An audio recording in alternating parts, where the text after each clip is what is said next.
आप शादी के पहले अशोक महतो को नहीं जानती थी? शादी के पहले मैं सौभाग्य सबका कहा है कि शादी हुई, खर्च से चुनाव का टिकट, मजा आया चुनाव लड़ने में? चुनाव कैसे हारी आप ये बताइए, क्यों हारी? लोकसभा चुनाव लड़ी, जीत नहीं पाई, चाहे कारण जो भी हो। विधानसभा चुनाव लड़ने की तैयारी है, सुना जा रहा है। अगले की जमानत तक जब्त होने वाली थी, फिर लाखों यही सच है।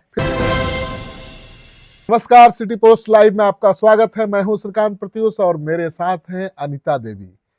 किसी परिचय की मोहताज नहीं है क्योंकि राजनीति में तो नई है, पहली बार लोकसभा चुनाव लड़ी, राजनीति में आई तो पहली बार चुनाव राजनीति में आई है और लोकसभा का टिकट मिल जाए, ये कोई मामूली बात तो है नहीं। तो अनीता देवी जी मेरे साथ हैं और ये बिहार के जाने माने बाहुबली अशोक महतो की धर्म पत्नी है। आप सोची थी कि राजनीति में आएंगी कभी? और सबसे पहले आप लोग को नमस्ते, बहुत सारी शुभकामनाएं अच्छे भविष्य के लिए। और नहीं, मैंने कभी नहीं सोचा था कि राजनीति में आने का, लेकिन हाँ, राजनीति एक सेवा नीति है, तो ये हमें हमेशा मेरे जहन में रहा है, मेरे कर्मों में रहा है।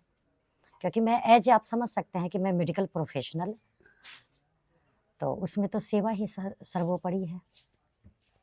आप फार्मासिस्ट हैं क्या? फार्मासिस्ट। कहाँ से पढ़ाई की है? नॉर्दर्न रेलवे सेंट्रल हॉस्पिटल में मैं फार्मासिस्ट के पोस्ट पे कार्यरत थी। रेजिग्नेशन दे के मैं फिर चुनाव लड़ी। अशोक महतो जी से कैसे मुलाकात हुई? ये तो देखो, सूबे बिहार के लोग सभी जानते हैं, ये संजोग कहिए कि हमारे परिवार के लोग और हमारे ब्रदर इन लॉ जो है अभय कुमार जी, इन्होंने ही, और हमारी बड़ी दीदी, हाँ। इन लोगों का ही, और मैंने इनके परिवार के तरफ से हाँ। ये सारा संजोग प्रस्ताव बनाया गया गया। अचानक? हाँ, अचानक से सब कुछ हुआ। क्या प्रस्ताव गया अचानक? प्रस्ताव तो बस बुलाया गया मुझे बिहार। हाँ। और तब मैं आई, उसके बाद तब ये सारी चीज़ें रखे गए।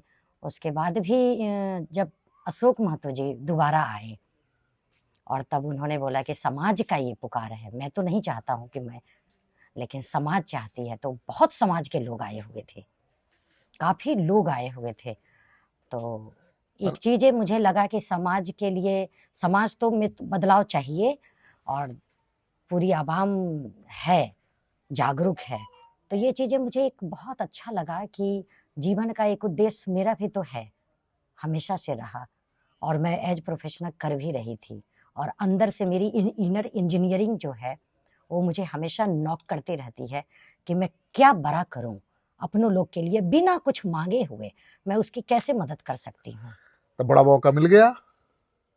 हाँ, ये सुसंयोग, सौभाग्यशाली संयोग जो है, ये पूरी आवाम ने, परिवार के लोगों का, अशोक महतो जी का आशीर्वाद कहिए, और पार्टी ने हमें उस लायक समझे। आपने कहा पहले कि प्रस्ताव आया लेकिन कोई फैसला आप नहीं ले सकी, तब अशोक महतो आए और पूरे समाज के लोग आए। हाँ, मतलब अशोक महतो जी पंचायत। आए, उनकी बातों में वो जो सच्चाई मुझे लगा, तब मैं, वो कहते हैं ना, परमात्मा ने लिखा होगा ये संजोग। पहले क्या हिचकिचाहट थी कि हम फार्मा हैं, हम पढ़ाई लिखाई क्योंकि कर। मैं वेल एस्टेब्लिश्ड थी। हाँ, तो और कुछ हुआ होगा ना कि क्या करे भाई। हाँ, क्योंकि मैंने ये इतने चीज कभी ये सोचा ही नहीं।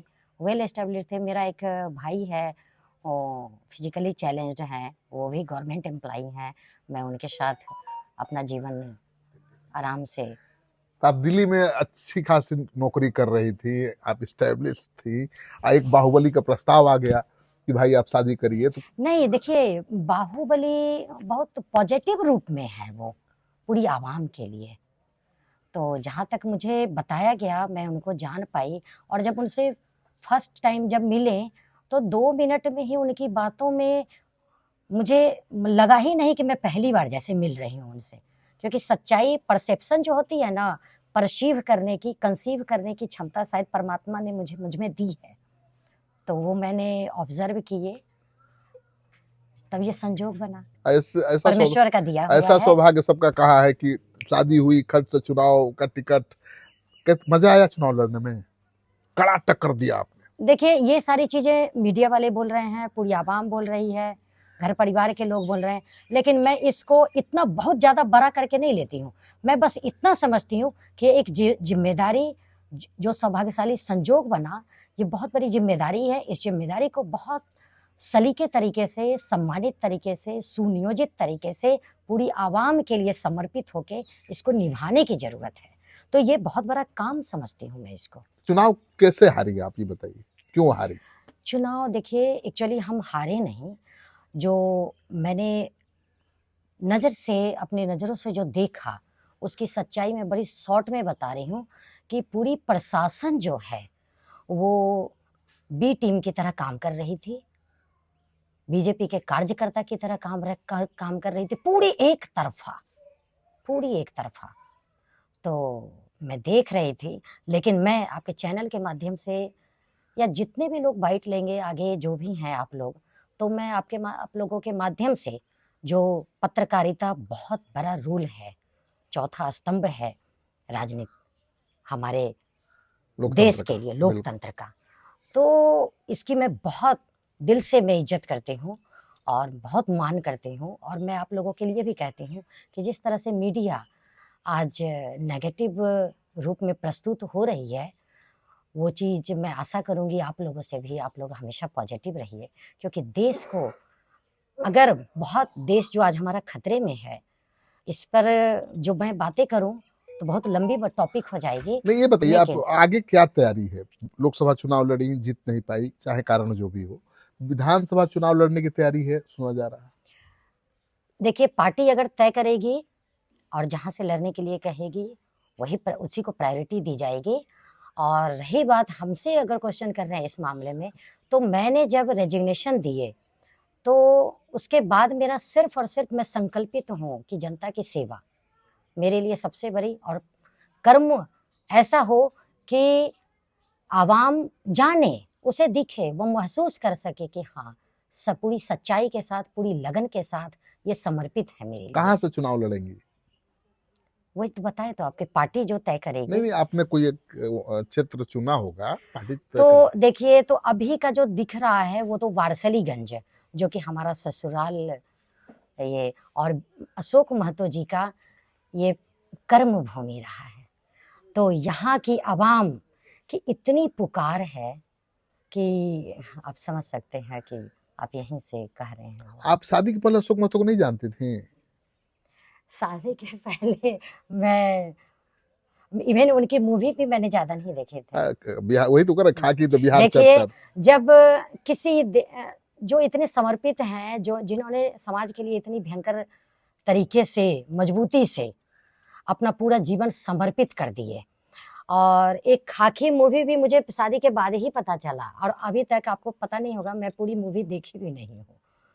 अरे तो 1 घंटा 2 घंटा बैठिएगा, देख लीजिए। हाँ, तो वो तो कहते हैं, लेकिन कुछ कुछ मैंने सुना है कि उस मूवी में, जो मैंने लास्ट वाला देखा एक, जो इनके कैरेक्टर पर, तो वो बहुत गलत मिर्ची मसाला लगा के जो गलत तरीके से रिप्रेजेंट किया गया है, वो अच्छी बात नहीं क्या है। क्या गलत लगा आपको? उसमें कैरेक्टर पे इनके उछाल किया गया, और अननेसेसरी का जो इन्होंने किया भी नहीं है, वो चीजें को लगा के, कि हाँ, मिर्ची मसाला लगा के, आप समझ हाँ, तो सकते हैं फिल्म कि नहीं, ये तो जो भी है। उसमें एक आईपीएस को हीरो की तरह दिखाया गया है, और अशोक महतो को क्रिमिनल की तरह, बाहुबली की तरह। एक्चुअली जो आप कह रहे हैं कि वो आईपीएस ही पूरा ये मनगढ़ंत किए हैं, तो वो अपने आप को हीरो बनने के लिए, वो सिर्फ और सिर्फ अपने आप को हीरो बनने, मास्टर माइंड, आईएएस आईपीएस भी तो कोई मामूली तो होते नहीं है, वो मास्टर माइंड रहे, और आज के डेट में उनकी क्या स्थिति है वो भी आप समझ रहे हैं। तो अभी तो केस मुकदमा सब हो गया हाँ, उनका। वो हो रहा है, तो सस्पेंशन पे हैं। और एनीवे, किसी के बारे में क्यों बोलूं, जो इंसान गलत करता है उसका भुक्तभोगी वो खुद ही होता है, आज न कल गलत का रिजल्ट हमेशा, ऑलवेज। अब सरकार मेहरबान हो गई है, उनको प्रमोशन भी मिल गया है। तो सरकार मेहरबान तो ऐसे लोगों पे होंगे ही। सरकार किसकी है? सरकार कौन सी चल रही है? आप समझ रही हैं, सरकार तो मेहरबान होंगे ही। आज यही सब सरकार मिलके तो हमें, आज हमारे जो मुंगेर में लोकसभा क्षेत्र में जो हमारी हार हुई है, मैं दावे के साथ करती हूँ, मेरी सिर्फ जीत ही नहीं थी, वहां कितने ज्यादा के अंतर से मैं जीतने वाली थी, और अगले की जमानत तक जब्त होने वाली थी। फिर लाखों यही वोट से सच है, फिर लाखों वोट से यही कैसे सच जीती है। देखिए सिंपल सा एक दो एग्जांपल मैं दे देती हूँ शॉर्ट में। आज तक जिसने जीता मेरे से, जो कम्पिटिटिव थे मेरे, वो उन्होंने क्या इतने वोट लाए? पिछले पिछले इतिहास पिछला उनका देख लीजिए, क्या उनको इतनी वोट आई कभी? नहीं आई, कभी नहीं आई उनको वोट। तो आप 3.5 लाख से मैक्सिमम उनको कभी वोट ही नहीं आई। तो आप कह रहे हैं बूथ, उनकी वोट उतना ही तक सीमित हो तो गई बूथ है। छपवा दिए। बिल्कुल, सिर्फ बूथ ही नहीं छपवाया उन्होंने, काउंटिंग के दरमियान, कह तो रही हूँ, बूथ छपवाने के बाद भी मेरी जीत थी। आखिर कितना आप बूथ छपवा लेंगे? लेकिन जब आप डीएम तक को, पूरे प्रशासन को पूरी मजबूती से आप दे देंगे होमवर्क कि हर हालत में मुझे ये चुनाव जीतना ही है, चाहे एक वोट के ही गणित से क्यों ना जीतूं, आंकड़ा से क्यों ना जीतूं, तो सिर्फ ये आंकड़ों का खेल है। तो ठीक है, लड़ाई आपकी उस समय हुई ललन सिंह से, अब लड़ाई हो जाएगी दूसरे बड़े बाहुबली अखिलेश सिंह से, वार्षिकगंज से लड़ेंगे। अभी कोई भी किसी से भी लड़ाई हो तो ये सच्चाई की जीत हमेशा होगी। सच्चाई को आप कुछ समय के लिए हरास कर सकते हैं, लेकिन कभी ना हारी है सच्चाई, ना कभी हार सकती है, और किसी में इतनी ताकत ही नहीं है। इसीलिए प्रशासन को मैं चेता रही हूं कि अब कभी भी किसी के लिए, पूरे सिर्फ मुंगेर लोकसभा ही नहीं, आप पूरे बिहार में ये अराजकता फैला के देख लीजिए, ये गलत होगा हमेशा। क्या करेंगी? आपके लिए क्या जनता जवाब देगी, सिर्फ जनता जवाब देगी। इतने प्रशासन कितने होंगे और जनता कितनी है? कभी भी आज जनता से ऊपर कोई हुआ है? तो बाहुबली के साथ रहने का असर दिख रहा है, थोड़ा गट्स फीलिंग बहुत ज्यादा। देखिए, वो परमात्मा ने अगर इनके लिए मुझे चूज किए हैं, तो शायद परमात्मा ने मेरे में कुछ ऐसे डाले होंगे, तभी ये संजोग बना। कॉन्फिडेंस बढ़ा है ना अशोक महतो की धर्मपत्नी बन के। जी बिल्कुल, अवश्य। विरोधियों को क्या कहेंगी, चेतावनी क्या है? विरोधियों को मैं तो देखिए चेतावनी जैसा नहीं कहूंगी, लेकिन उनको कहूंगी कि आप लोगों को भी समझना चाहिए, अच्छी राजनीति करनी चाहिए, अच्छी सोच रखनी चाहिए। गंदी राजनीति करके किसी का आज तक भला नहीं हुआ है, और जनता जागरूक हो चुकी है, और जनता से बड़ा कोई ना हुआ है, ना होगा। और इतनी अच्छे तरीके से जनता जागरूक हो रही है, और कुछ परसेंटेज कई लेवल तक हुई भी है, और बाकी बचा खुचा कसर को ठीक करने के लिए मैं काफी हूँ। लास्ट सवाल, आप जब चुनाव लड़ेंगी वार्षिकगंज से, वहां से बीजेपी की विधायिका है, वो भी एक बाहुबली की पत्नी है, बहुत बड़े बाहुबली की, उनसे सीधी टक्कर हो जाएगी। तो एक तरफ अशोक महतो, एक तरफ अखिलेश सिंह, तो फिर तो बहुत तगड़ी। एक्चुअली ये क्वेश्चन का जवाब ना, ये जवाब देना तो बहुत आसान है, लेकिन इस प्रकार के जो क्वेश्चन होते हैं ना, बढ़ा चढ़ा के बोलना, बाहुबली बाहुबली, ये क्या है बाहुबली? ये क्यों इस तरीका से? ये अननेसेसरी के ये हैं, जनता को कुछ वो करने के लिए, क्या कहते हैं उसको, ज्यादा एक्सपोसिव है। एक्सप्लोसिव अंदाज में, सेंसेशनल अंदाज जो है क्वेश्चनिंग का, ये इस तरीका से आप लोग भी बाज आइए। मैं चाहूंगी मैं चाहूंगी सिर्फ वही क्वेश्चन किया जाए, क्योंकि समय से बड़ा महान कोई ना हुआ है, ना हो सकता है। समय का सदुपयोग होना चाहिए। बाहुबली ऐसा कुछ नहीं है, जनता से बड़ा कोई नहीं है, बस जनता जागरूक है, हर का जवाब देगी। और मैं अपने विरोधी के लिए भी मैं कहूंगी कि देखिए, आप लोग भी इंसान ही हैं, अच्छे काम कीजिए, और अच्छे तरीके से चुनाव को भी अंदाज में रखिए, क्योंकि राजनीति अच्छी चीज, गंदी, आजकल लोग गंदी राजनीति के शिकार हो रहे हैं। वो समझ नहीं पा रहे हैं कि किसको वोट देना चाहिए, किसको नहीं देना चाहिए, अच्छे नेता नहीं चुन पा रहे हैं। तो यही तो जागरूकता की कमी है, तो उस पर हमारा सबसे बड़ा ज्यादा फोकस है। चलिए, तो आप सुन रहे थे अनिता देवी को। राजनीति में तो बिल्कुल नहीं है, लेकिन बातचीत से तो लगता है कि बहुत पुरानी राजनेता है, सब कुछ सीख लिया है कम समय में, और अब विधानसभा में भी बड़ी चुनौती बनने वाली है बीजेपी के लिए, क्योंकि वार्षिकगंज विधानसभा चुनाव में, विधानसभा क्षेत्र में चुनाव लड़ते हुए नजर आ सकती है।